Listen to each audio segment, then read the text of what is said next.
ಹೊನ್ನಾವರ ತಾಲೂಕಿನ ಕರ್ವಾ ವಿಎಸ್ಎಸ್ನ ಆಡಳಿತ ಮಂಡಳಿಯ ಅಧ್ಯಕ್ಷರಾಗಿ ದೇವಾ ಸುಬ್ಬಯ್ಯಗೌಡ ಕೋರೆ. ಹೊನ್ನಾವರ ತಾಲೂಕಿನ ಕರ್ವಾ ವಿಎಸ್ಎಸ್ನ ಆಡಳಿತ ಮಂಡಳಿಯ ಅಧ್ಯಕ್ಷರು ಮತ್ತು ಉಪಾಧ್ಯಕ್ಷರುಗಳ ಆಯ್ಕೆಗೆ ನಡೆದ ಚುನಾವಣೆಯಲ್ಲಿ ಸತತ 3ನೇ ಬಾರಿಗೆ ನಿರ್ದೇಶಕರಾಗಿ ಆಯ್ಕೆಯಾಗಿರುವ ದೇವಾ ಸುಬ್ಬಯ್ಯಗೌಡ ಕೋರೆ ಅಧ್ಯಕ್ಷರಾಗಿ ಮತ್ತು ಕರ್ವಾ ವಿಎಸ್ಎಸ್ನ ಸಂಸ್ಥಾಪಕರಾಗಿರುವ ಅಜೋಡ್ಲು ಸಣ್ಣ ಹೆಗಡೆಯವರ ಮೊಮ್ಮಗ ಚೊಚ್ಚಲ ಚುನಾವಣೆಯಲ್ಲಿ ಗೆಲ್ಲುವ ಮೂಲಕ ನಿರ್ದೇಶಕರಾಗಿ ಆಯ್ಕೆಯಾಗಿದ್ದ ವೆಂಕಟರಮಣ ಹೆಗಡೆಯವರು ಉಪಾಧ್ಯಕ್ಷರಾಗಿ ಆಯ್ಕೆಯಾಗಿದ್ದಾರೆ.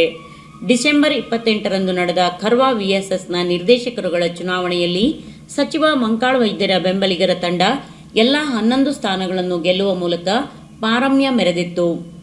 ನೂತನವಾಗಿ ಆಯ್ಕೆಯಾದ ಎಲ್ಲಾ ನಿರ್ದೇಶಕರುಗಳು ಮತ್ತು ಅಧ್ಯಕ್ಷ ಉಪಾಧ್ಯಕ್ಷರಾಗಿ ಆಯ್ಕೆಯಾದ ದೇವಾಗೌಡ ಮತ್ತು ವೆಂಕಟರಮಣ ಹೆಗಡೆಯವರು ಚುನಾವಣೆಯಲ್ಲಿ ತಮ್ಮ ಗೆಲುವಿಗಾಗಿ ದುಡಿದ ಕಾರ್ಯಕರ್ತರುಗಳಿಗೆ ಮತ ನೀಡಿ ಆಶೀರ್ವಾದ ಮಾಡಿದ ಸಂಘದ ಷೇರುದಾರ ಸದಸ್ಯರುಗಳಿಗೆ ಮತ್ತು ಚುನಾವಣೆಯಲ್ಲಿ ಮಾರ್ಗದರ್ಶನ ಮಾಡಿ ಸಹಕಾರ ನೀಡಿದ ಭಟ್ಕಳ ಹೊನ್ನಾವರ ಕ್ಷೇತ್ರದ ಜನಪ್ರಿಯ ಶಾಸಕರು ಹಾಗೂ ಕರ್ನಾಟಕ ಸರ್ಕಾರದ ಘನ ಸಚಿವರಾದ ಮಂಕಾಳ ವೈದ್ಯ ಅವರಿಗೆ ಕೃತಜ್ಞತಾಪೂರ್ವಕ ಧನ್ಯವಾದ ಸಲ್ಲಿಸಿದ್ದಾರೆ. ಭಾವನಾ ಟಿವಿಗಾಗಿ ವಿಶ್ವನಾಥ್ ಸಾಲ್ಕೋಡ್, ಹೊನ್ನಾವರ.